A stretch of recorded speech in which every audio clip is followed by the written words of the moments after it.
Mr. Sexwale. You're straight out of Zurich.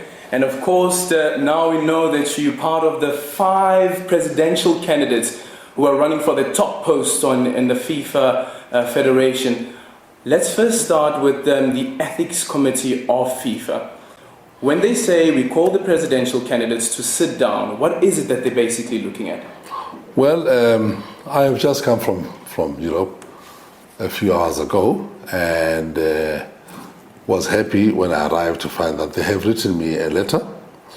The Ethics, or the Electoral Commission, really, to put it more firmly, to say that the tests around me as a candidate has passed.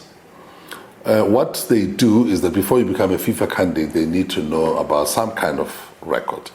Are you a criminal? And they found I'm not a criminal. Have you been involved in any criminal activity? They go throughout the world. They employ a company to go about everything. You want to see things, they were just talking about me on the internet. They take everything. Real, perceived insults against me, the truths, the bad. So they put everything together and try to find out, are you a criminal? Are you in for criminal charges? Have you been a corrupt person? All those things. And on the basis of that, then they decide you are good enough to stand as a candidate. And in this case, I was pleased to find that I have qualified as a candidate for FIFA because I faced no charges. I have never been a criminal. But what was interesting, Arjun, was for me now, I was thinking, well, I spent 15 years in prison, so what do I say? And under apartheid, I was the worst criminal. So I did write in my declaration that this is what has happened. But of course, that was not regarded by us as a criminal offense, even though apartheid says you're a criminal, you're a terrorist, you're a bad man. They don't count that because they know that was a human rights struggle. To put it simple, I am more than happy. And I am ready to get in now as one of the top 5 to make sure that you are there, you face others, you look at what needs to be done for FIFA and by FIFA. You bring international best practice, good governance. Your manifesto is going to be ready, and mine is ready now. It's going out tomorrow, because I was waiting for this day, and to explain to the people of the world, all 205 countries, or 209 associations, what it is that I will do for football at FIFA. And in that statement released by FIFA, they did indicate that the Liberian Football Association president didn't make the cut, without getting into the nitty-gritties of what happened there. Do you think that Musa falling out of that race strengthens your chances of becoming the FIFA president, considering that, of course, the Africa Federation has the most number of votes when it comes to voting in FIFA? No, you're not happy to see somebody falling off. There were 7 candidates, and for me, these are credible people. I've known them. These are friends. These are members of FIFA. They've been the executives of football at various times.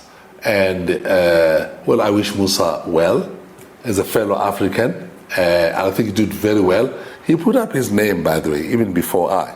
My name only came 12 hours before the close date of the 26th of February, but that was the last date. And of course, other candidates like Sheikh Salman from the Far East came at that time. So well done to Musa, for having come this far. If I was not a candidate, Musa would have been the only African candidate. Somebody had to stand up for Africa. We needed people from Nigeria, from Algeria, from Kenya, and so on. But that Africa had decided to do what it did. It's good. So well done to Musa. Yes, indeed. I now stand as the only candidate for the entire African continent. What a mission. What a task. My fellow Africans are now relying on me. I also hope I can rely on them now when the final count comes in February, that I can say, my brothers and sisters in Africa, for the first time, Africa stood together. People divide us. We're occupied by a number of countries from across the world. Africa has got Francophone, Anglophone, Central Africa, SADC, all these things. And people think that it's the easiest thing, to go to former slaves, your former colonies, and try to drag votes. This is the game that has been played. That must come to an end. I hope our African brothers this time really rally. I have no doubt rally behind a candidate and let's go and fight for it. Let's speak about the divisions that you spoke about right now. How do you ensure that when it comes to the 26th of February, when all the member countries are there and they're casting their votes, that you make sure that Africa walks into that dome ready with a united voice? I want to say the following. From the times of Nkrumah until Nelson Mandela, Ben Bella, all these, the Kenyatta, Odinga, these Mugabe, Samora Machel, it's us. These are names of Agostinho Neto, the leaders of Africa, Sankara, the king of Oswazi, the king of Lesotho, Letsie. It's us now. It is important for Africans to show, for the first time, this time around, they divide us in Olympics. They divide us in 2010. To show a united face. I don't say that because it's me. We tried to do the same in 2010 to say let's not have divided candidates. Now, we are now here, and it's myself as a candidate of the continent. It's important, therefore, that we as the continent, and I'll be seeing a number of leaders, because after all, I'm the child of every president of the football associations on this continent, be it Egypt, Algeria, Uganda, Nigeria, or Lesotho or Swaziland. I think all of us should close ranks. Prevent Africa from being treated as this thing that everybody can go into to get votes, to work against itself. FIFA, Aldrin, FIFA has been since its founding, 1904. It's now 111 years old, 111. And yet, with the biggest numbers that we have since we've been there since 1957, we have not been able to get an African. I don't say that because it's me. I've said it in the past, because I've been with FIFA over the last 9 years. It's not all. We have been sitting as Africans too long on the bench. It's time to also allow us to play.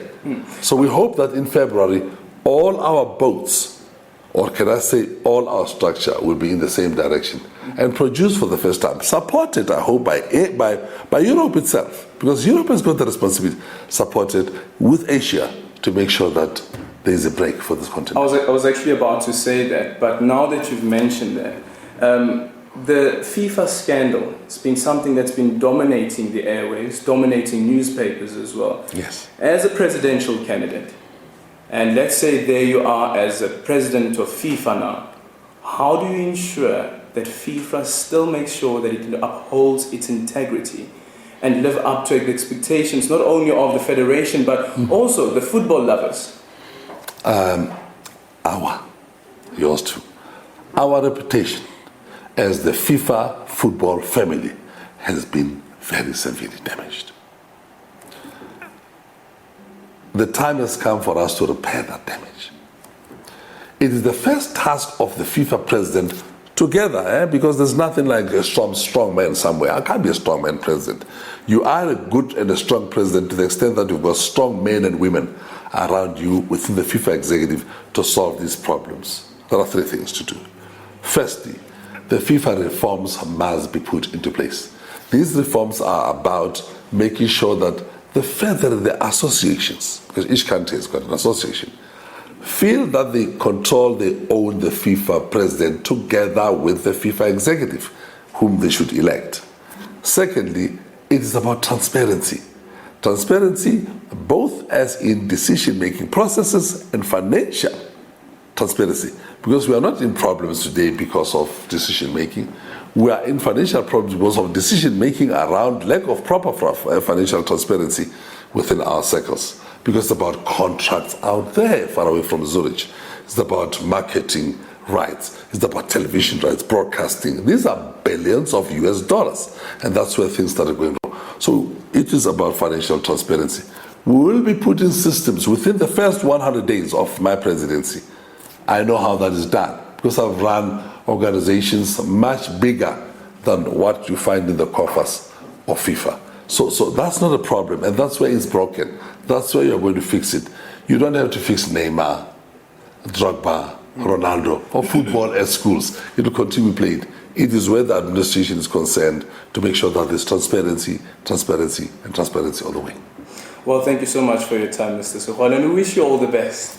Well, I thank you for that. I hope if it happens, you'll be there to support us at the inauguration. And I guess all eyes will now be on the 26th of February when FIFA elects its new president after Sepp Blatter steps down. Expect you guys in studio.